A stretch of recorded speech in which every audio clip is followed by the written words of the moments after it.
Audio Jungle. So hello guys, Radhe Radhe. कैसे हैं आप लोग? होप सो आप बहुत अच्छे होंगे। मैं आपको बता दूं कि मैं भी बहुत अच्छा हूं। मैं आज आपके सामने लेके आ गया हूं part 2 of chapter number 1, nature and purpose of business. Last chapter हमने कुछ बातें करी थी, इस चैप्टर में भी कुछ बातें करके चैप्टर खत्म करते हैं। ये चैप्टर खत्म होते ही मैं आपको दूंगा एक वन शॉट रिविजन वीडियो, जो आपको एग्जाम से पहले या अपनी यूनिट टेस्ट से पहले आपको वीडियो देख के आनी है। And sure shot you will get very good marks in that. ठीक है, तो without wasting any more time, let's get into the business. Last हमने जो कवर करा था वो हमने प्रोफेशन तक करा था। अब हम देखते हैं एम्प्लॉयमेंट क्या होता है। आप सब इस वर्ड से बहुत ज्यादा समझते होंगे कि एम्प्लॉयमेंट क्या होता है। और इसमें क्या होता है, इसमें बेसिकली जो इकोनॉमिक एक्टिविटी होती है वो कैसे फंक्शन करती है। यहाँ पे क्या होता है, यहाँ पे एक इंसान किसी दूसरे इंसान के अंडर या किसी दूसरे कंपनी के ऑर्गेनाइजेशन के अंदर काम करता है, जिसको बोलते हैं एम्प्लॉयमेंट। जिसको क्या बोलते हैं? जिसको बोलते हैं एम्प्लॉयमेंट।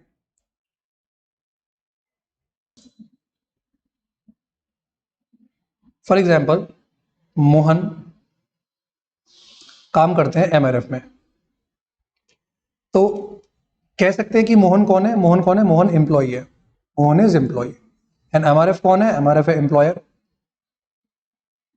तो सर फिर एम्प्लॉयमेंट क्या हुआ यहाँ पे? मोहन जो सर्विस प्रोवाइड कर रहा है एमआरएफ को, और एमआरएफ बदले में जो रेम्युनरेशन पे कर रहा है, दैट इज सैलरी। इस पूरे प्रोसीजर को ही हम बोलते हैं एम्प्लॉयमेंट।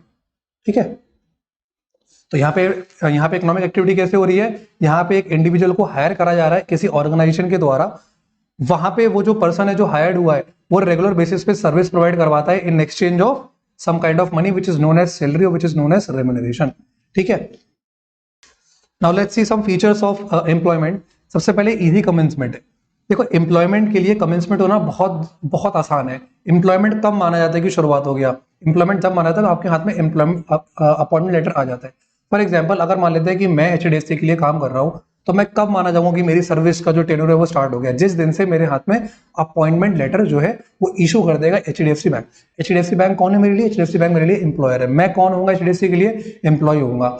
ये मैं जो सर्विसेज जो प्रोवाइड करवा रहा हूँ in exchange of some kind of money, this is known as employment. ठीक है, तो कमेंसमेंट एम्प्लॉयमेंट में बहुत आसान है, बहुत ईजी है। No capital requirement. देखो, सर्विस करने के लिए, जॉब करने के लिए कोई भी कैपिटल रिक्वायरमेंट की जरूरत नहीं होती है। सिर्फ और सिर्फ आपने उस ऑर्गेनाइजेशन के लिए काम करना है, बदले में आपने उससे कुछ चार्ज करना है। कोई भी कैपिटल एडिशन की जरूरत नहीं है यहाँ पे। तीसरा आता है code of conduct. Code of conduct क्या होता है? देखो, कोड ऑफ कंडक्ट होता है, हमने लास्ट प्रोफेशन में देखा था कि कोड ऑफ कंडक्ट क्या होता है। कोड ऑफ कंडक्ट क्या होता है? हर एम्प्लॉय के लिए कुछ रूल्स एंड रेगुलेशंस होते हैं, या मैं कह लूं हर एम्प्लॉय को गवर्न करने के लिए एक एम्प्लॉयर होता है। ठीक है, ठीक है, तो कोड ऑफ कंडक्ट हर एम्प्लॉय के लिए मैंडेटरी होता है। वो कोड ऑफ कंडक्ट, वो रूल्स एंड रेगुलेशंस कौन बनाता है? वो code of conduct, rules and regulations एक एम्प्लॉयर बनाता है अपने एम्प्लॉय के लिए। फोर्थ आता है नो जॉब ट्रांसफर। एक पर्सन की जॉब किसी दूसरे पर्सन की जॉब को ट्रांसफर नहीं हो सकती। फॉर एग्जांपल, मेरा काम किसी और बंदे को ट्रांसफर नहीं हो सकता कि जिस काम के लिए मैं हायर्ड हुआ हूं वो काम मैं ही करूंगा, मैं अपना काम ट्रांसफर नहीं कर सकता।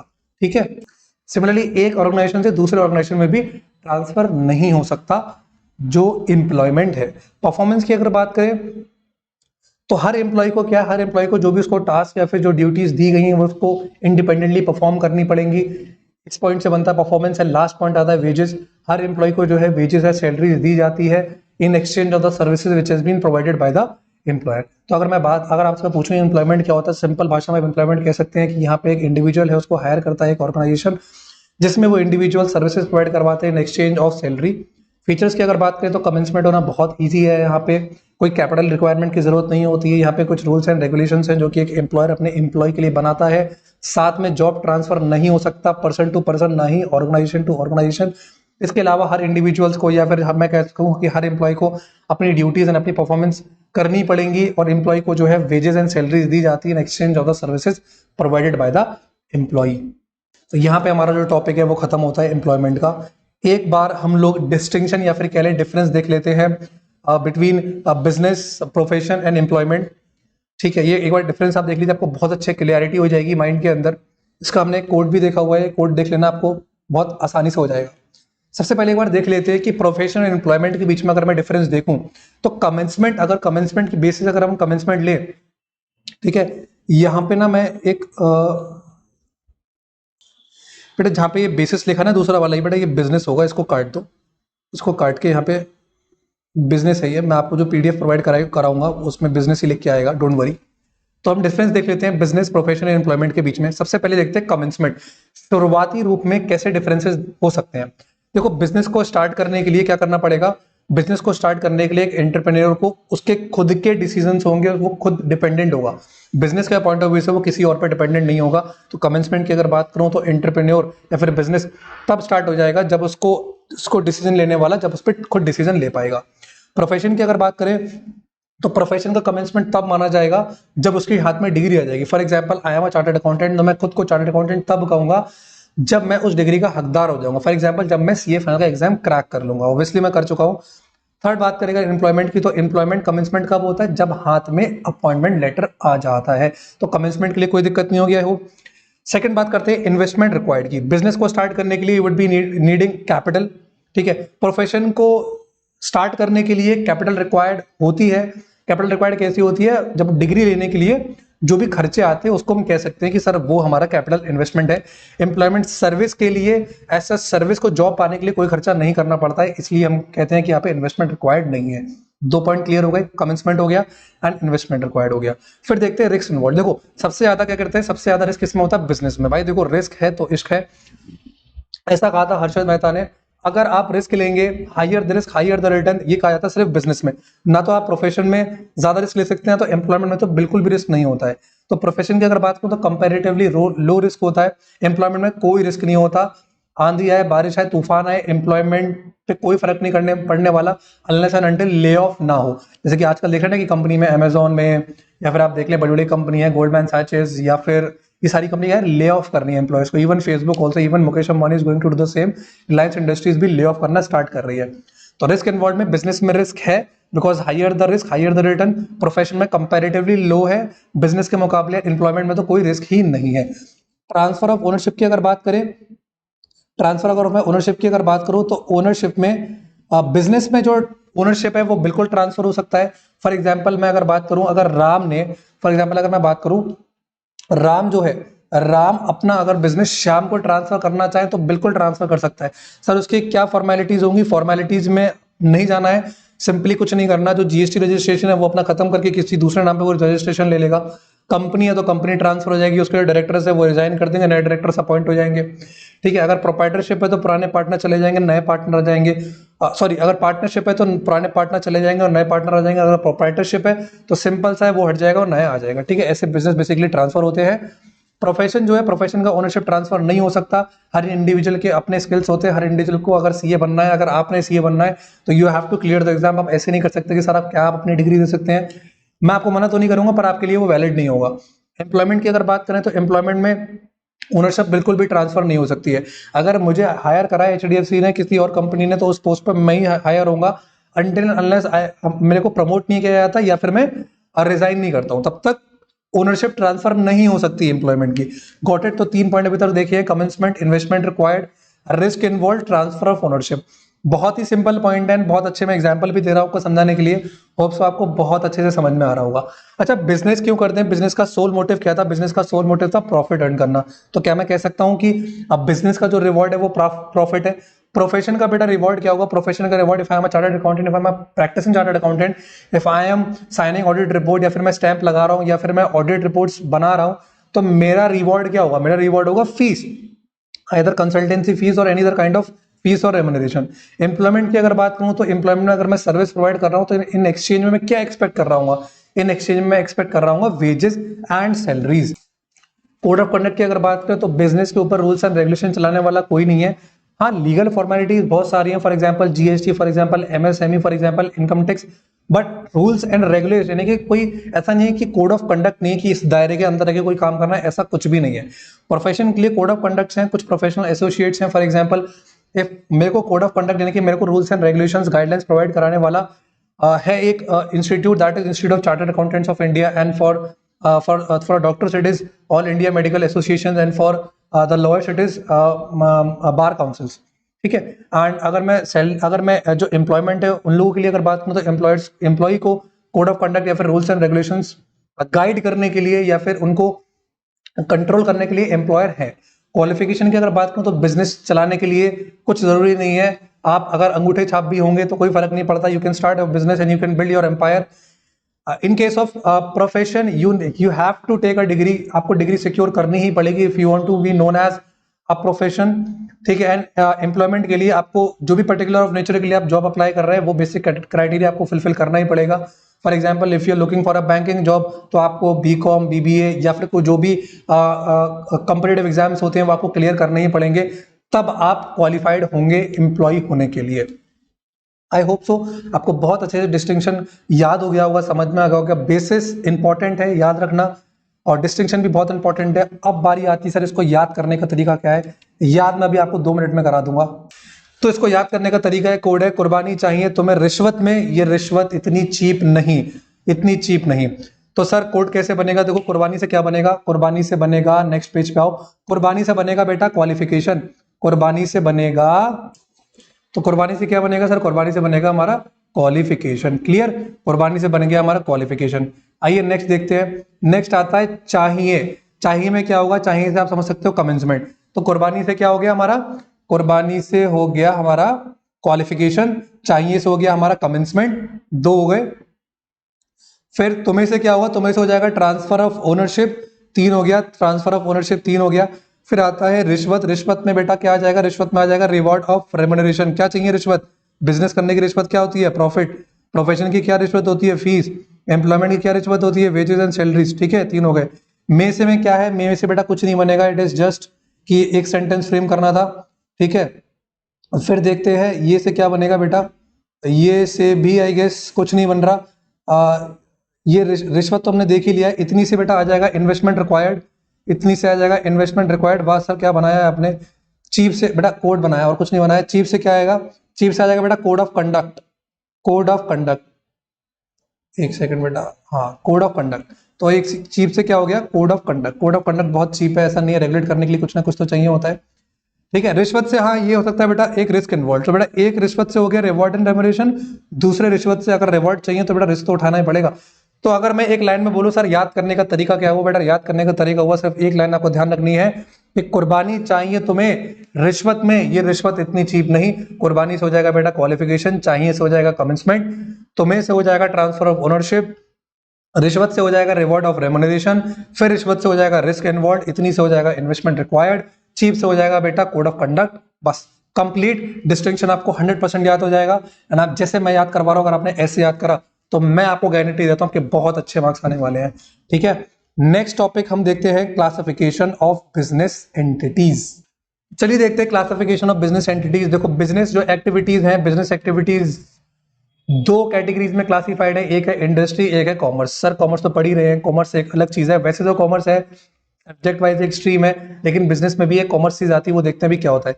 सबसे पहले देखते हैं बिजनेस एक्टिविटीज 2 चीज में क्लास कैटेगराइज है, first is industries and second is commerce. Sir industry क्या होता है बेटा, इंडस्ट्री वो इकोनॉमिक एक्टिविटी है जिसके अंदर रॉ मटेरियल को प्रोसेस करा जाता है और कन्वर्ट करा जाता है फिनिश प्रोडक्ट में। सर दोबारा से बताइए, इंडस्ट्री एक वो इकोनॉमिक एक्टिविटी है जिसमें रॉ मटेरियल को प्रोसेस करा जाता है ताकि ये एक फिनिश प्रोडक्ट या फिर फाइनल प्रोडक्ट बन सके। जब रॉ मटेरियल होता है, फॉर एग्जांपल एक एग्जांपल ले लेते हैं सर, रॉ मटेरियल की जो वैल्यू मान लेते हैं, रॉ मटेरियल 10 रुपए का है। जब फाइनल प्रोडक्ट बनेगा ऑब्वियसली बात है कुछ ना कुछ तो वैल्यू एडिशन होगा ही होगा। मान लेते हैं वैल्यू एडिशन जो है वो 20 का हो गया, तो मैं कह सकता हूं कि 30 रुपए में बाजार में बिकने को तैयार है ये, हाँ या ना। 30 रुपए में बिकने को तैयार है। सर कैसे लगाया आपने हिसाब, ये 10 रुपए तो हो गया रॉ मटेरियल जो कच्चा माल आया, 20 रुपए हो गई इसकी प्रोसेसिंग कॉस्ट, यानी कि प्रोसेसिंग होने के बाद 30 रुपए में मेरा फाइनल जो माल है वो तैयार हो चुका है और 30 रुपए से कम में माल नहीं बिकने वाला। तो इसमें ये भी पता चलता है कि जो रॉ मटेरियल होता है, रॉ मटेरियल की जो वैल्यू होती है that will always be less than final product. समझ गए। अब आगे देखते हैं कि जो इंडस्ट्रीज है फर्दर वो कैसे क्लासिफाइड है। देखो आप बेटा एक चार्ट के फॉर्म में मैंने देख रखा है, जो इंडस्ट्रीज है वो क्लासिफाइड है in the form of primary industry, secondary industry and tertiary industry. बहुत बार आपने सुना होगा कहीं ना कहीं आपने 10th में भी या 9th में भी कि प्राइमरी इंडस्ट्री क्या होती है, सेकेंडरी इंडस्ट्री क्या होती है, टर्शियरी इंडस्ट्री क्या होती है। जिन्होंने नहीं सुना, जिनको अच्छे से याद नहीं है, आज उनको शॉर्ट याद हो जाएगा अच्छे से। तो सबसे पहले देखते हैं बेटा प्राइमरी इंडस्ट्री क्या होता है। प्राइमरी इंडस्ट्री का मतलब ये होता है, बेसिकली अगर बात करूं तो वह सारी एक्टिविटी जिसके अंदर एक्सट्रैक्शन या फिर प्रोसेसिंग ऑफ नेचुरल रिसोर्सेज हो रहा है, वो सारी की सारी एक्टिविटीज प्राइमरी एक्टिविटीज होती हैं। सर दोबारा बोलिए, समझ नहीं आया।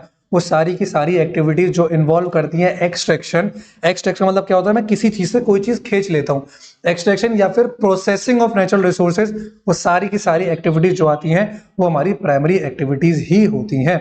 और प्राइमरी एक्टिविटीज को भी फर्दर हम क्लासिफाई कर सकते हैं किसमें, एक तो होता है एक्सट्रैक्टिव में और एक होता है हमारे जेनेटिक इंडस्ट्री में। तो सबसे पहले मैंने प्राइमरी इंडस्ट्री क्लियर कर दिया, ये तो हो गई हमारी हेडिंग। इसके अंदर मैं सब हेड की अगर बात करूं तो सब हेड हो जाएंगे हमारे extractive and genetic industry. Sir extractive industry का मतलब क्या होता है बेटा? एक्सट्रैक्टिव इंडस्ट्री का मतलब ये होता है कि यहां पे मैं extraction and refinement of natural resources कर रहा हूं। देखो मैं मिनरल्स कहां से निकालता हूं, जमीन से, धरती से निकाल रहा हूं ना, तो धरती से मैं मिनरल्स को क्या कर रहा हूं, खींच ले रहा हूं, ठीक है, फिर उसको रिफाइन करता हूं। कोल क्या होता है, वो है ना कोयला मूवी। कोयला मूवी में क्या होता है, कोयला मूवी में शाहरुख खान का काम क्या है, या उसके जो दुश्मन थे उनका काम क्या था, वो कोयला क्या करते हैं, जमीन से कोयला निकालते हैं फिर उसको रिफाइन करते हैं। हीरा कोयले से तो निकलता है। फिशिंग क्या है, आप फिशिंग क्या करते हो, समुद्र में जाते हो, समुद्र से अंदर अंदर जाके एक्सट्रैक्ट क्या करते हो, फिशेस एक्सट्रैक्ट करते हो, है ना, एक्सट्रैक्ट करते नहीं करते हो। टिम्बर है, आप जंगलों में जाते हो, जंगलों में से जाके क्या एक्सट्रैक्ट करते हो, जंगलों से जाके क्या खींच के क्या ले आते हो, आप ले आते हो लकड़ियां ले आते हो, टिम्बर ले आते हो, ठीक है, तो उसको बोलते हैं एक्सट्रैक्शन, एक्सट्रैक्टिव इंडस्ट्रीज, जहां पे extraction and refinement of natural resources होता है। सर जेनेटिक इंडस्ट्री क्या है? जेनेटिक इंडस्ट्री का मतलब बेसिकली यहाँ पे होता है rearing and breeding of plant and animals, ठीक है, rearing and breeding of plants and animals which are then used for further production। बस इतना सा क्या होता है, rearing breeding of plant and animals which are used for further production। Sir example क्या है, एक देखो गाय है, गाय से हम क्या एक्सट्रैक्ट करते हैं, गाय से हम एक्सट्रैक्ट करते हैं मिल्क। मिल्क क्या होता है, मिल्क फर्दर प्रोडक्शन के लिए इस्तेमाल होता है, मिल्क से बहुत सारे प्रोडक्ट बनते हैं तो फर्दर प्रोडक्ट के लिए इस्तेमाल हो रहा है। मुर्गी है, मुर्गी क्या होता है, मुर्गी से हम क्या लेते हैं, मुर्गी से हम क्या लेते हैं, मुर्गी से लेते हैं अंडे लेते हैं। अंडे क्या होता है, फर्दर आप खाते हैं, अभी घर जाके आप एग रोल खाएंगे, कुछ ऑमलेट बना के खाएंगे, कुछ जिम जाएंगे तो खाली प्रोटीन उसमें से खाएंगे। तो क्या है, आपने मुर्गी से एक्सट्रैक्ट करा, यानी कि प्लांट या फिर कह ले एनिमल से कुछ आपने एक्सट्रैक्ट करा है, ठीक है, तो वो क्या हो गया, उसको बोलते हैं जेनेटिक इंडस्ट्री। तो आई होप आज के बाद कभी भी किसी को ना तो प्राइमरी इंडस्ट्री में कोई दिक्कत होने वाली है, ना ही एक्सट्रैक्टिव एंड जेनेटिक इंडस्ट्री में कोई दिक्कत होने वाली है। आई होप सो आपको बहुत अच्छे से समझ में आ गया है, ठीक है, क्लियर। दूसरी इंडस्ट्री के बारे में देखते हैं। दूसरी इंडस्ट्री आता है हमारा सेकेंडरी इंडस्ट्री। बेटा जहां पे प्राइमरी इंडस्ट्री का काम खत्म होता है, मैं कह सकता हूं कि वहां से सेकेंडरी इंडस्ट्री का काम शुरू होता है। सेकेंडरी इंडस्ट्री क्या होती है, सेकेंडरी इंडस्ट्री के अंदर ये जो इंडस्ट्रीज होती हैं रॉ मटेरियल को क्या करती हैं, एक्वायर कर लेती हैं, रॉ मटेरियल को ले लेती हैं, ठीक है, उसके बाद इनको प्रोसेस कराया जाता है। प्रोसेस क्या होता है, मशीनरी में, इक्विपमेंट में इनको डाला जाता है, और प्रोसेस करने के बाद यानी कि ये रॉ मटेरियल ये मशीन में गया, मशीन से फाइनल प्रोडक्ट निकला, ठीक है, तो क्या हो गया, यानी कि अगर मैं बात करूं तो ये रॉ मटेरियल ये हो गया हमारा प्रोसेसिंग वाला पार्ट है, और फिर सीधे क्या होगा, फाइनल प्रोडक्ट निकलेगा। दिस इज क्या है, इसको बोलते हैं हमारा सेकेंडरी इंडस्ट्री का इतना सा काम है, ठीक है, सेकेंडरी इंडस्ट्री का इतना काम है। तो आपने देखा था ना इंडस्ट्री में क्या था, इंडस्ट्री का काम क्या होता है, रॉ मटेरियल को लेके प्रोसेस करके फाइनल प्रोडक्ट में करना। तो बेसिकली वो काम, प्रोसेसिंग वाला काम सेकेंडरी इंडस्ट्री का होता है, या फिर मैं ये कह लूं कि जहां पे प्राइमरी इंडस्ट्री का काम खत्म होता है वहां से सेकेंडरी इंडस्ट्री का जन्म शुरू हो जाता है। सेकेंडरी इंडस्ट्री भी फर्दर दो कैटेगरीज में क्लासिफाइड है, एक है मैन्युफैक्चरिंग इंडस्ट्री और एक है कंस्ट्रक्शन इंडस्ट्री। मैन्युफैक्चरिंग इंडस्ट्री बेटा क्या होती है, मैन्युफैक्चरिंग इंडस्ट्री वो इंडस्ट्री होती है जहां पे रॉ मटेरियल को या फिर सेमी फिनिश गुड को कन्वर्ट करा जाता है फिनिश गुड में। मैन्युफैक्चरिंग इंडस्ट्री क्या इंडस्ट्रीज होती हैं, वो इंडस्ट्रीज होती हैं जो रॉ मटेरियल को या फिर सेमी फिनिश का मतलब क्या है, it is yet to be called as finish good, यानी कि आधा अधूरा, या फिर कह सकते हो work in progress. Work in progress आपने नाम सुना होगा अकाउंट्स में। तो रॉ मटेरियल या फिर सेमी फिनिश गुड को कन्वर्ट कराया जाता है फिनिश प्रोडक्ट के अंदर, ठीक है। कोड बाद में डिस्कस करेंगे, पहले देख लेते हैं बेटा कि कौन कौन सी चीजें हैं इसके अंदर, कोड डिस्कस कर लेंगे अभी।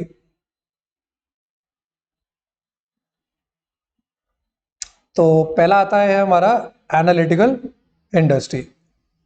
एनालिटिकल इंडस्ट्री बेटा क्या होता है, एनालिटिकल इंडस्ट्री का मतलब बेसिकली ये वो इंडस्ट्री होता है, यानी कि एक प्रोडक्ट से बहुत सारे प्रोडक्ट बन रहे हैं। सर इसका एग्जांपल दो। पहली बात आप मुझे बताओ कि क्या हमारी कंट्री इतनी सक्षम है कि हम पेट्रोल बना पाए, या हम केरोसिन बना पाए, या हम डीजल बना पाए? नहीं बना पा रहे ना। तो ये हम बाहर से मंगा रहे हैं, पहले हमारा दुबई से टाई अप था, सऊदी से टाइप था, अब हमारा रशिया से टाइप हो गया है, ठीक है। तो रशिया, हम क्या रशिया से डायरेक्ट पेट्रोल ले रहे हैं, केरोसिन ले रहे हैं, डीजल ले रहे हैं? नहीं, हम रशिया से ले रहे हैं सिर्फ और सिर्फ क्रूड ऑयल। क्रूड ऑयल क्या होता है? क्रूड ऑयल होता है कच्चा तेल। कच्चे तेल को हम क्या करते हैं, अपनी जो हमारी मशीन्स हैं, जो कोस्टल एरियाज पे हमारी मशीन सेटअप है रिफाइनमेंट वाली, उनके अंदर वो तेल डाला जाता है। उसके बाद एक प्रोसीजर होता है, ठीक है, प्रोसेस हो रहा है, देखो प्रोसेस हो रहा है, रॉ मटेरियल आया, क्रूड ऑयल रॉ मटेरियल, उसको प्रोसेस करा जाता है मशीन में। फिर क्या हो रहा है, फिर आगे बहुत सारी चीजें निकल रही हैं, एक तो पेट्रोल निकल गया, एक तो डीजल निकल गया, केरोसिन निकल गया। केरोसिन के पकौड़े खा के देखना, बड़े स्वादिष्ट है। एक केरोसिन, तो तीन चीजें हो गई, ठीक है, तीन चीजें निकल रही हैं। तो एनालिटिकल इंडस्ट्री वो इंडस्ट्री होती है जहां पे सिंगल प्रोडक्ट से आगे बहुत सारे different different products, final product prepare होते हैं। Got it? एग्जाम्पल मैंने आपको दे रखा है। सिंथेटिक इंडस्ट्री क्या होता है? सिंथेटिक इंडस्ट्री वो इंडस्ट्री होती है जहां पे बहुत सारे रॉ मटेरियल डाल के एक क्या बनता है, एक फाइनल प्रोडक्ट बनता है। सर एग्जांपल दो। एग्जांपल मैंने वहां पे चाय रख दी है, आपको तो पता नहीं, मैं बताता हूं कि मैं चाय कैसे बनाता हूं। जैसे कि मैंने मुंह खोला, मुंह में मैंने क्या करा, सबसे पहले मुंह में मैंने थोड़ा सा दूध डाला, फिर पानी डाला, फिर थोड़ी सी चीनी डाल ली, पत्ती डाल ली, लौंग इलायची धनिया पुदीना सब कुछ डाल लिया, फिर गैस जलाई और गैस के ऊपर बैठ गया आराम से। धीरे धीरे क्या हो रहा है, धीरे धीरे खौला आ रहा है, तो क्या है, चाय बन रही है। ये ऐसे चाय बनती है? ऐसे चाय नहीं बनती है। गैस पे मैं खुद को ना रख के अगर कोई पैन रख दूंगा तो उस पर बनती है चाय। तो इसका मैं एग्जांपल क्यों लिया? इसका एग्जांपल मैंने आपको इसलिए लिया कि बहुत सारे रॉ मटेरियल पड़ रहे हैं, मिल्क पड़ रहा है, इसके अंदर पानी पड़ रहा है, चीनी पड़ रही है, पत्ती पड़ रही है, बहुत सारी चीजें पड़ रही है रॉ मटेरियल, और फिर क्या है, फाइनल फिनिश प्रोडक्ट निकल के आता है, दैट इज टी। ठीक है, थर्ड देखते हैं। थर्ड आता है हमारा, थर्ड आ जाता है यहाँ पे हमारा, थर्ड आता है बेटा प्रोसेसिंग इंडस्ट्री। सर ये कौन सी इंडस्ट्री है? प्रोसेसिंग इंडस्ट्री वो इंडस्ट्री होती है जहां पे रॉ मटेरियल को रिफाइन करा जाता है, ठीक है, डिफरेंट डिफरेंट स्टेजेस से होकर निकलता है और फिर जाके वो फाइनल प्रोडक्ट बनता है। सर एग्जांपल क्या है? गन्ना पाया जाता है खेत में, गन्ने को खेत से निकाल के मशीन में डाला जाता है, उसके बाद वो चीनी बनती है। चाय पत्ती बनाने से पहले प्लांट को लिया जाता है, कहाँ होता है? असम है, मेघालय, यहाँ पे क्या होता है, और टी लीव्स बहुत ज्यादा पाई जाती है, टी लीव्स को तोड़ा जाता है, फिर उसको प्रोसेस करा जाता है, फिर जाके वो टी बनती है। समझ पा रहे हैं? तो एक प्रोडक्ट किसी स्टेज, सिंगल स्टेज से जा रहा है और सिंगल प्रोडक्ट बन रहा है, तो प्रोसेसिंग इंडस्ट्री है। असेंबलिंग इंडस्ट्री क्या है? यहाँ पे बहुत सारे फाइनल प्रोडक्ट, बहुत सारे फाइनल प्रोडक्ट जो कंपोनेंट्स हैं उनको मिला के एक कंपोनेंट बनता है। For example assembling of computer. Sir एक बार ना फटाफट से बता दो कि ये चारों के चारों इंडस्ट्रीज कैसे अलग अलग है। देखो एनालिटिकल इंडस्ट्री क्या था, एक रॉ मटेरियल से बहुत सारे फिनिश प्रोडक्ट बनेंगे, वेरी गुड। दूसरा क्या था, सिंथेटिक इंडस्ट्री, बहुत सारे रॉ मटेरियल से एक फाइनल प्रोडक्ट बनेगा, समझ गए, वेरी गुड। प्रोसेसिंग इंडस्ट्री क्या था, यहाँ पे रॉ मटेरियल को स्टेज में प्रोसेस करा जाएगा, एक ही रॉ मटेरियल अंदर गया, प्रोसेस हुआ, एक ही फाइनल प्रोडक्ट बाहर निकला, समझ गए आप। वन इनपुट एक रॉ मटेरियल का, प्रोसेस हुआ और बाहर क्या हुआ, बाहर हो गया हमारा फाइनल प्रोडक्ट। असेंबलिंग इंडस्ट्री क्या थी, बहुत सारे फाइनल प्रोडक्ट हैं जो कंपोनेंट्स हैं उनको आप असेंबल करो और एक फाइनल प्रोडक्ट तैयार निकलेगा। फॉर एग्जांपल आपने यूपीएस लगाया, सीपीयू लगाया, चूहा लगाया, कीबोर्ड लगाया, तो क्या बन गया, हमारा बन गया कंप्यूटर। समझ में आ गया? तो राधे राधे। और सेकंड पार्ट देख लेते हैं हमारा सेकेंडरी इंडस्ट्री का, दैट इज कंस्ट्रक्शन इंडस्ट्रीज। देखो मैं ये कह सकता हूँ कंस्ट्रक्शन इंडस्ट्रीज वो इंडस्ट्रीज होती है जो बेसिकली जो इंफ्रास्ट्रक्चर पे फोकस करती है। फॉर एग्जांपल ये इंडस्ट्रीज वो इंडस्ट्रीज होती हैं जो बिल्डिंग्स बनाती हैं, ब्रिजेस बनाते हैं, डैम्स बनाते हैं, रोड्स बनाते हैं।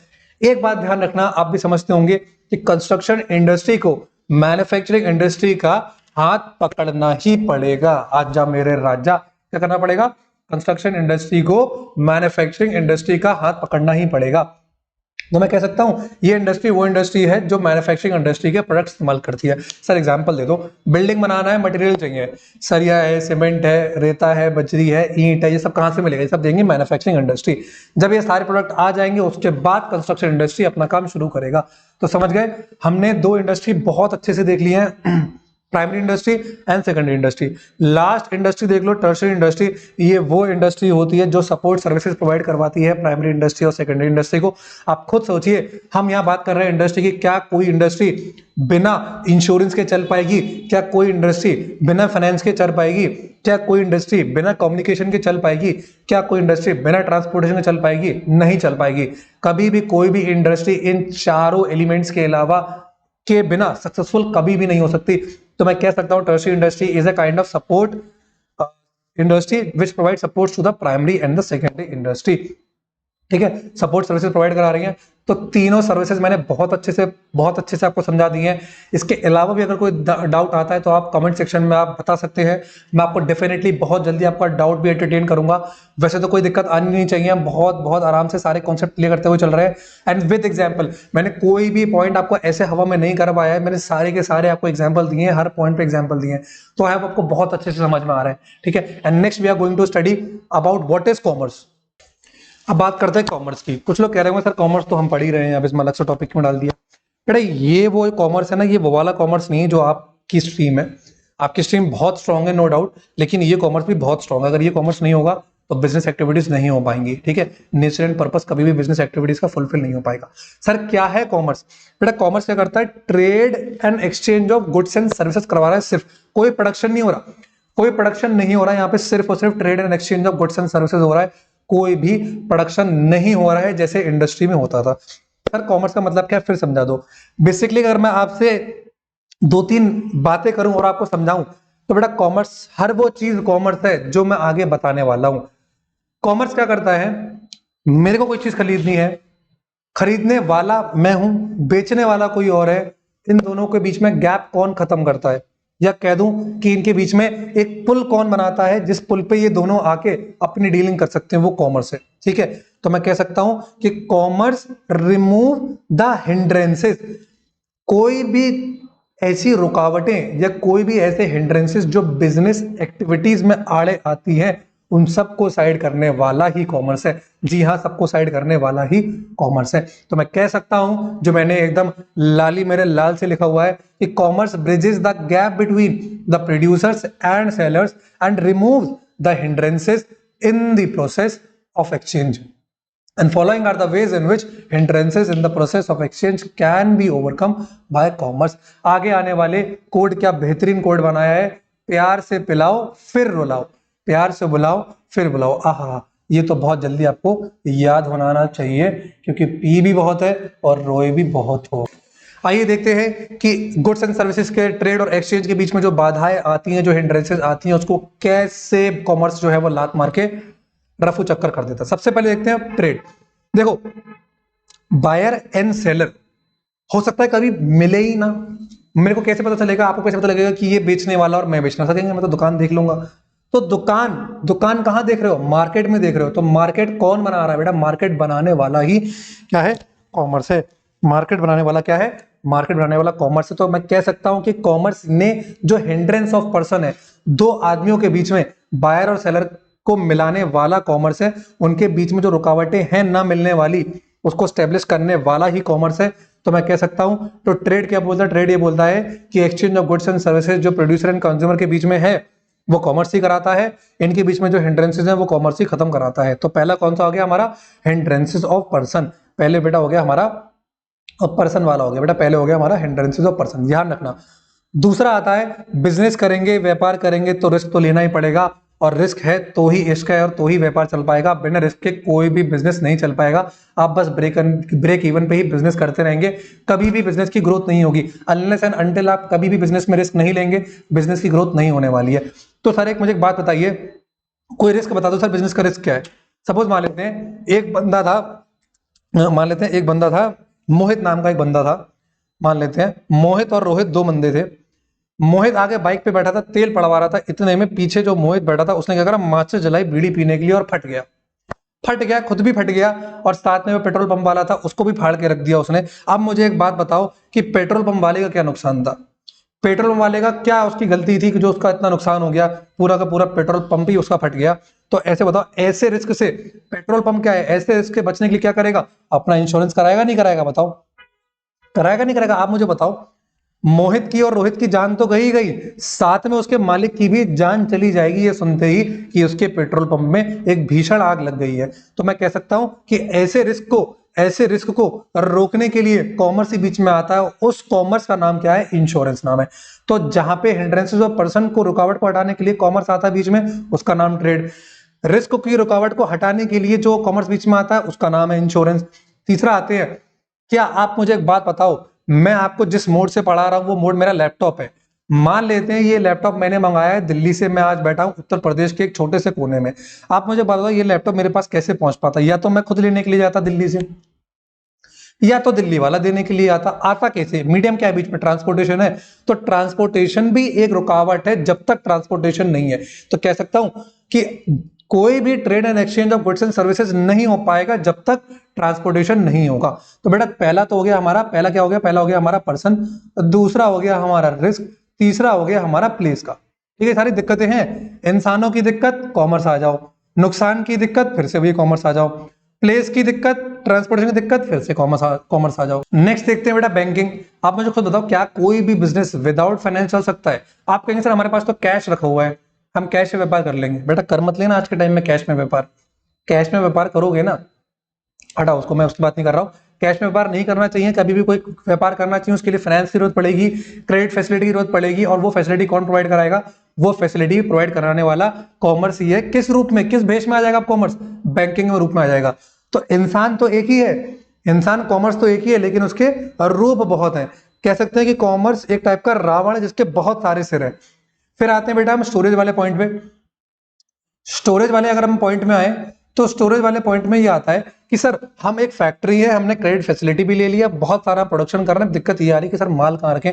तो माल जब रखने की दिक्कत आती है, जिसको हम बोलते हैं स्टोरेज की दिक्कत आती है, तो वहां पे फिर से कॉमर्स का जन्म हो जाता है। और इस बार कॉमर्स अपना चेहरा नकाब हटा के ला देता है स्टोरेज एंड वेयर हाउसिंग का।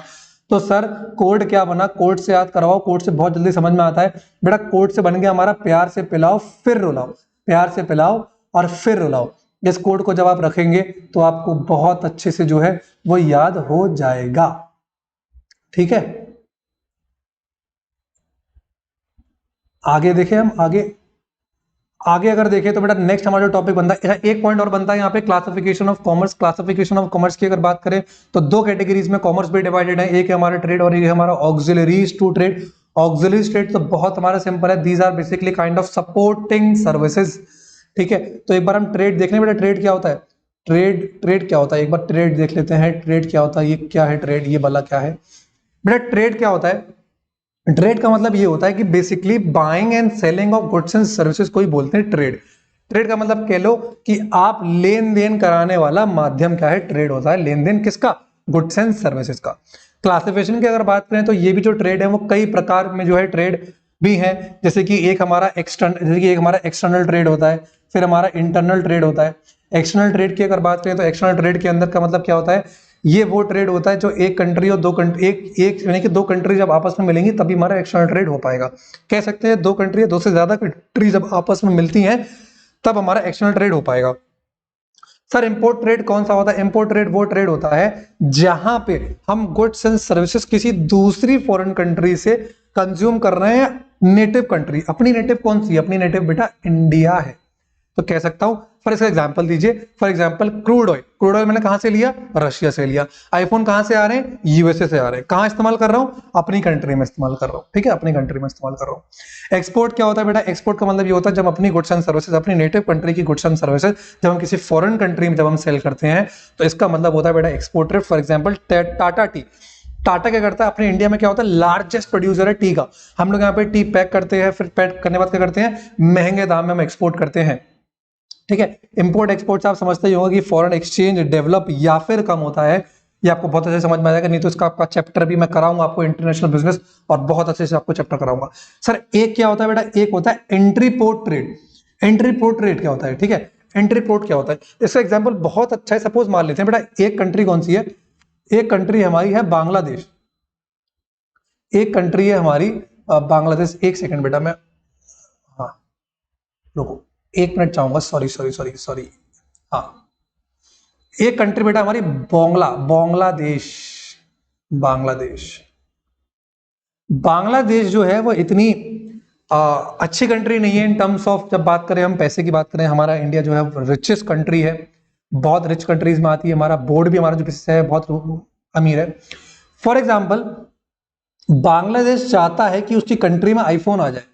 बांग्लादेश ने सीधे सीधे बात करी किससे? बांग्लादेश ने बात करी सीधे यूएसए से कि हे यूएसए, हमको चाहिए आईफोन। उन्होंने कहा कितना आईफोन चाहिए? उन्होंने कहा मेरे को चाहिए यही कोई 10-15 चाहिए। हमारे यहाँ जो पैसे वाले लोग हैं, जैसे कि लीडर्स हो गए, या फिर जो व्यापारी लोग हैं, अमीर लोग, वो चलाएंगे आईफोन। तो यूएसए वाला बोला यहाँ कुछ लिखा हुआ है क्या, मैं 10 आईफोन तुम्हें भिजवाऊंगा, नहीं दूंगा तुम आईफोन।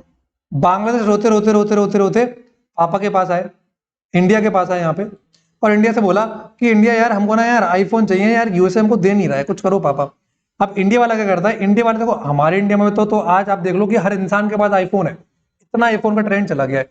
तो इंडिया की तो गुडविल बहुत अच्छी है।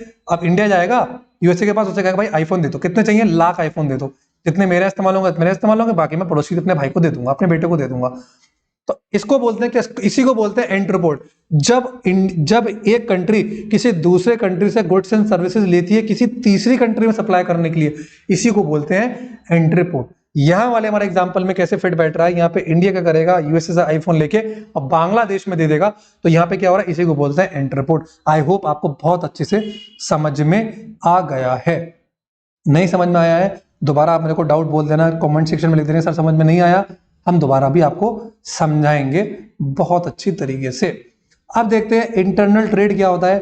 बेटा ये वो ट्रेड है जो आपके मम्मी पापा, आप जेन्युइनली आप अपने मार्केट में देखते हैं। इंटरनल ट्रेड वो ट्रेड होता है जो हमारी नेटिव कंट्री के अंदर, यानी कि कंट्री के अंदर, डोमेस्टिक कंट्री के अंदर जितनी भी लेन देन की गुड्स एंड सर्विसेज की गतिविधियां हो रही हैं, वो सारी की सारी इंटरनल ट्रेड होती है। इंटरनल ट्रेड का मतलब क्या होता है, इंटरनल ट्रेड के अंदर एक पहला पॉइंट आता है होलसेल ट्रेड।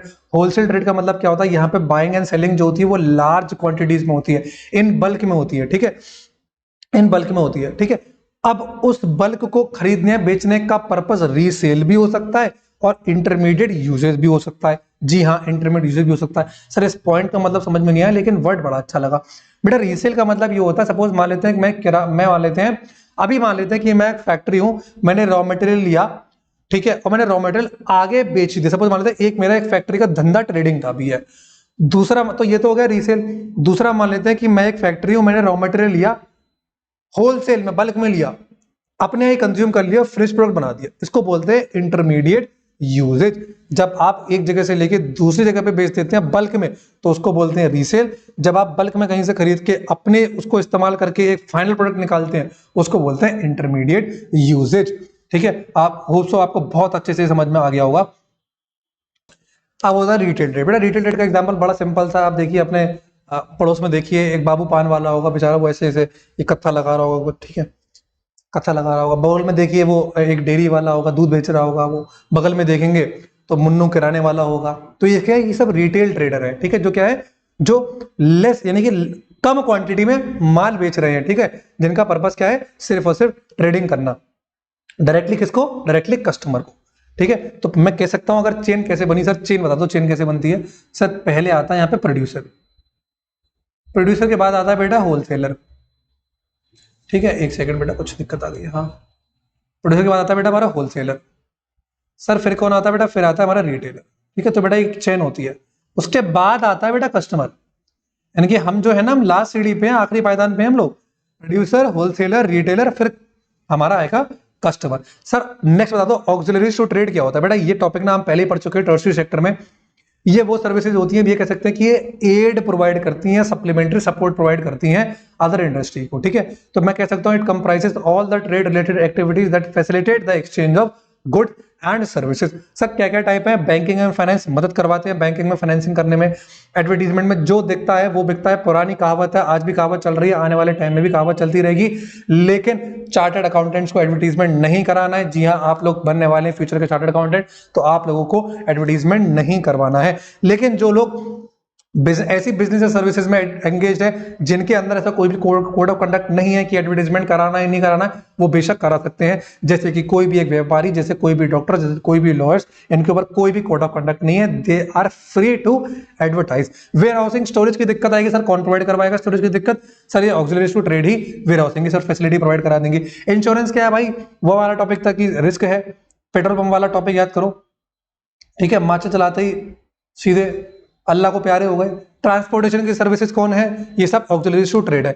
तो ऑक्सिलरीज टू ट्रेड याद करने का सिंपल सा फंडा है कि ये वो सर्विसेज होती हैं जो एड प्रोवाइड कराती हैं, हेल्प प्रोवाइड कराती हैं, सपोर्टिंग सर्विसेज प्रोवाइड करवाती हैं बिजनेसमैन को या सर्विसमैन को। समझ गए आप? बेसिकली यहाँ पे जो ऑक्सिलरीज टू ट्रेड है वो उनका सीधा जो फंडा है वो सिर्फ और सिर्फ अब बिजनेस को सर्विसेज प्रोवाइड कराना है।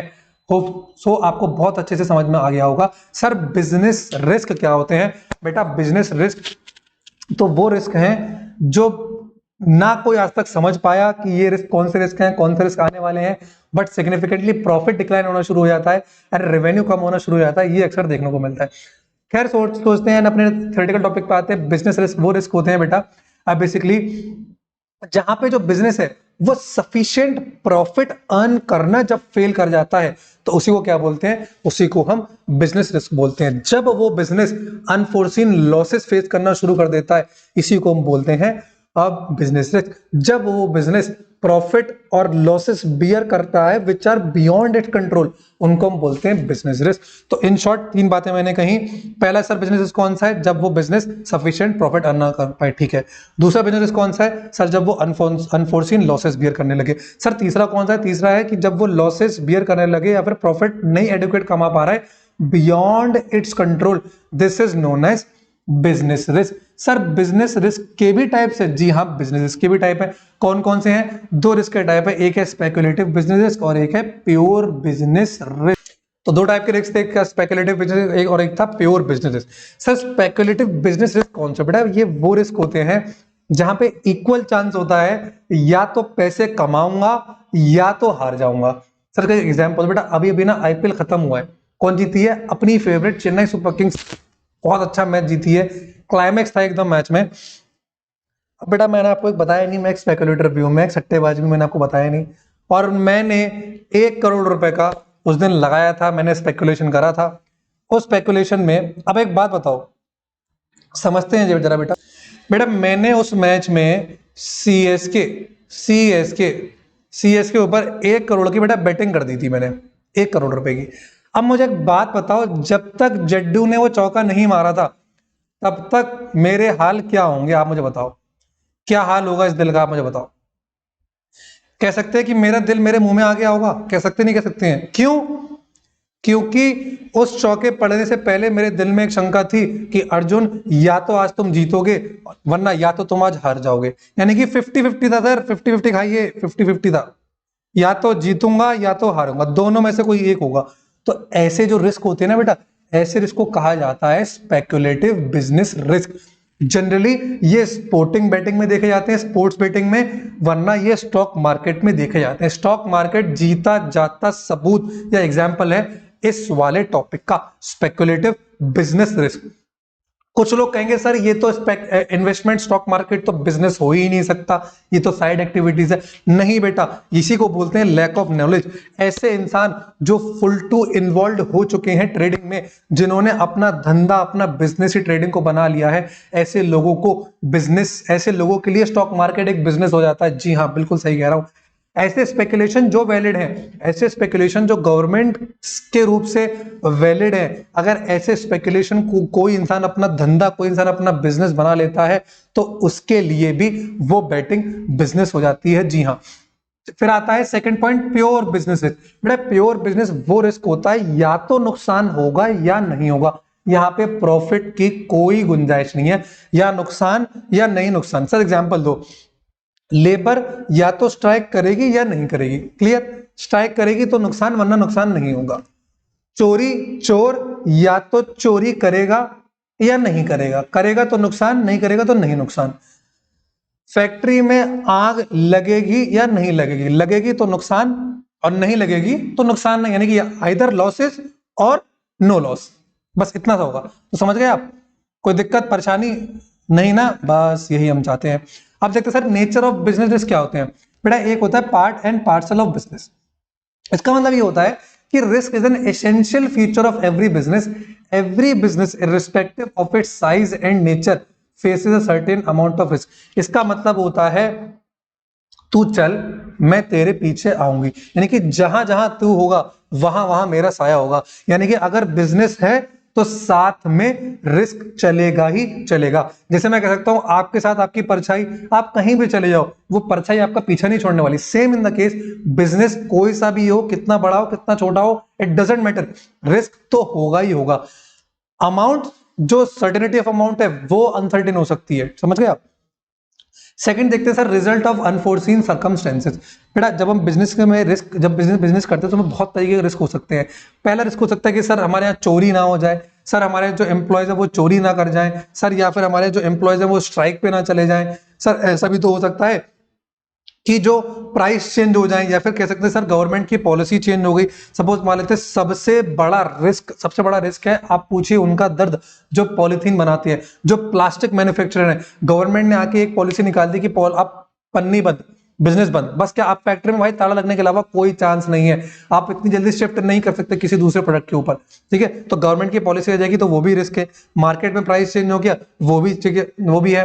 वो देखिए ना आपने ओ माय गॉड मूवी देखी ना, ओ माय गॉड में क्या है, वो क्या नेचुरल कैलेमिटी आ जाती है, उसका नाम बोल रहा हूं मैं परेश रावल का, उसमें तो नेचुरल कैलेमिटी आ जाती है, तो ये भी एक टाइप का रिस्क है। और चौथा रिस्क आता है जहां पे fluctuation in the exchange rate या फिर पॉलिटिकल डिस्टर्बेंस भी होते हैं। यानी कि एक सरकार आई, एक सरकार चेंज ने उसने नई पॉलिसी निकाल दी, फिर कोई चीज हो गई फिर दूसरी निकाल दी, कोविड आ गया, सबका ये सारी पॉलिटिकल डिस्टर्बेंस है बेसिकली, कह सकते हैं आप, ठीक है। तो चार आप समझ गए, ये अनफोर्सीन सर्कमस्टेंसेस जो आपको पता नहीं होगा लेकिन अचानक से ये रिस्क हैं वो जो आ सकते हैं, ठीक है। फिर आता है directly related to the profit. ये वो रिस्क होते हैं कि जितना ज्यादा रिस्क उतना ज्यादा profit, basically higher the risk higher the return. जितना ज्यादा रिस्क होगा उतना ज्यादा आपका आरओआई होगा, रिटर्न ऑन इन्वेस्टमेंट होगा। फिर आता है हमारा degree of risk. Degree of risk के अंदर बोलता है कि the degree of the risk involve varies from business to business depending upon the nature of the business. Degree of risk बिल्कुल ठीक है, यानी कि रिस्क जो होता है वो बिजनेस के नेचर के, उसके साइज के हिसाब से डिपेंड करता है। तो nature of business and risk आप होप आप समझ गए होंगे। पहला हो गया part and parcel of business, जहां जहां बिजनेस जाएगा वहां वहां रिस्क के साथ आया होगा। कुछ ऐसे रिस्क भी होंगे जो आपको पता नहीं होगा लेकिन अचानक से आपके पास आ जाएंगे, जितना ज्यादा रिस्क लेंगे उतना ज्यादा प्रॉफिट होगा। थर्ड पॉइंट हो गया। और रिस्क जो होता है वो शक्ल और अकल दोनों देख के आता है, यानी कि जैसा जैसा बिजनेस का नेचर और साइज होगा, अब बिजनेस की जो डेफिनेशन होगी, सॉरी रिस्क की जो डेफिनेशन होगी वो कंप्लीटली चेंज होती रहेगी। आगे देख लेते हैं बिना कोई टाइम गंवाए, और हम बस अपने टॉपिक को कंप्लीट करने वाले हैं। हमारा चैप्टर बस बिल्कुल कंप्लीट होने वाला है, थोड़ा सा समय और दे दीजिए। अब देखते हैं आगे कि कॉजेस ऑफ बिजनेस रिस्क क्या होता है। बेटा कॉजेस ऑफ बिजनेस रिस्क में एक आता है हमारा, यानी कि कॉजेस कौन कौन से होते हैं, रिस्क के कॉजेस कौन कौन से हो सकते हैं। देखिए सारे पॉइंट अब घूम फिर के एक ही जगह पे आ रहे हैं, देख लो सारे पॉइंट एक बस घूम के और बस इधर उधर शफल हो रहे हैं। अब है नेचुरल कॉज। नेचुरल कॉजेज वो बेसिकली वो रिस्क होते हैं जो अनफोर्सीन नेचुरल कैलेमिटीज होती है। फॉर एग्जांपल अर्थक्वेक हो गए, फ्लड एंड फेमाइन हो गया, ठीक है, कुछ ऐसे लॉसेज हो गए जो इररिप्लेसेबल है, ठीक है, ये सारे वो रिस्क होते हैं। बेसिकली यहाँ पे बिजनेस का कोई कंट्रोल नहीं होता। आप खुद सोचो, केदारनाथ में बाढ़ आ गई, वहां पे रहने वाले जो बिजनेसमैन है, छोटे मोटे दुकानदार हैं, खोखे वाले हैं, वो क्या करेंगे, कंट्रोल ही नहीं ना उनका उसके ऊपर, तो ये वाले रिस्क भी होते हैं। फिर देखते हैं बेटा economic cause. Economic cause basically वो कॉज होते हैं जो कि competitor policies, for example Coca Cola and Pepsi दो हैं। अभी आपने देखा होगा हाल ही में क्या होता है, एक पेप्सी ने अपना प्रोडक्ट लॉन्च कर दिया है 500 ml for 20 rupees, zero sugar. उसी को देखते हुए कोको कोला घबरा है, उन्होंने 750 ml निकाल दिया कोको कोला में, कितने में, 30 रुपए में, 750 ml 30 रुपए में। तो क्या है, ये इकोनॉमिक कॉज है, कट थ्रोट कंपटीशन चल रहा है, यानी कि कंपटीटर की पॉलिसी चेंज होने से भी रिस्क आपके बिजनेस में आ सकते हैं। फिर आता है ह्यूमन कॉजेज। बेसिकली यहाँ पे ह्यूमन कॉजेज जो आते हैं वो बेसिकली केयरलेसनेस आ सकते हैं, स्ट्राइक कर दी, चोरियों के सारे ह्यूमन कॉजेज होते हैं। एंड बहुत सारे इसके अलावा अदर कॉजेज भी होते हैं। फॉर एग्जांपल पॉलिटिकल डिस्टर्बेंसेस हो गए, एक्सचेंज रेट हो गए, इंटरेस्ट रेट हो गए। एक्सचेंज रेट यहाँ से मतलब है कि फॉरेन जो रेट्स हैं वो अगर चेंज हो जाते हैं, इसका एग्जांपल ये है कि हम कंपेयर करते हैं कि हमारा जो इंडियन रुपीज है वो डॉलर के मुकाबले कितना स्ट्रॉन्ग है या कितना वीक है। Interest rate depends upon the banking interest rate, की किस रेट पे हमारी बोरोइंग, किस रेट पे हमारा डिपॉजिट जाता है, यहां से उसका मतलब है। बजट अमेंडमेंट्स भी रिस्क के हमारे कारण होते हैं। लास्ट टॉपिक बड़ा इंपॉर्टेंट टॉपिक है कि कौन कौन से फैक्टर्स है जो आपको बिजनेस स्टार्ट करने पहले से देखने हैं। अगर आप 11th 12th के बाद अपना बिजनेस स्टार्ट करने वाले हैं तो जी हाँ, आपके लिए पॉइंट्स बहुत इंपॉर्टेंट है। देखते हैं सबसे पहले पॉइंट कौन, सबसे पहले तो आपको बिजनेस सेलेक्ट करना। भाई आपको बिजनेस की लाइन कौन सी सेलेक्ट करनी है, पहले आपको वो सेलेक्ट करना है, ठीक है। जो सा भी बिजनेस आपको सेलेक्ट करना है पहले आपको सेलेक्ट करना पड़ेगा बिजनेस। पहला पॉइंट तो हो गया selecting the line of the business. दूसरा आता है हमारा scale of the business.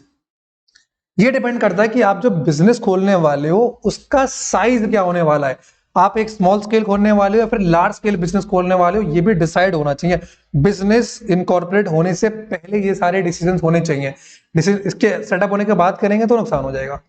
Location, कहाँ पे आपका बिजनेस सेटलमेंट होना चाहिए। देखो आज के टाइम पे जो बिजनेसमैन सोचते हैं, वो सोचते हैं कि मेरा बिजनेस एक ऐसे एरिया में हो जहाँ पे ट्रांसपोर्टेशन इजिली से हो अवेलेबल हो, लेबर इजिली से अवेलेबल हो, इलेक्ट्रिसिटी इजिली से अवेलेबल हो, इंफ्रास्ट्रक्चर इजिली से अवेलेबल हो, रॉ मटेरियल इजिली से अवेलेबल हो। तो आज के टाइम पे तो बिजनेस मैन यही सोचते हैं। आप क्या सोचते हैं बात करेंगे बाद में।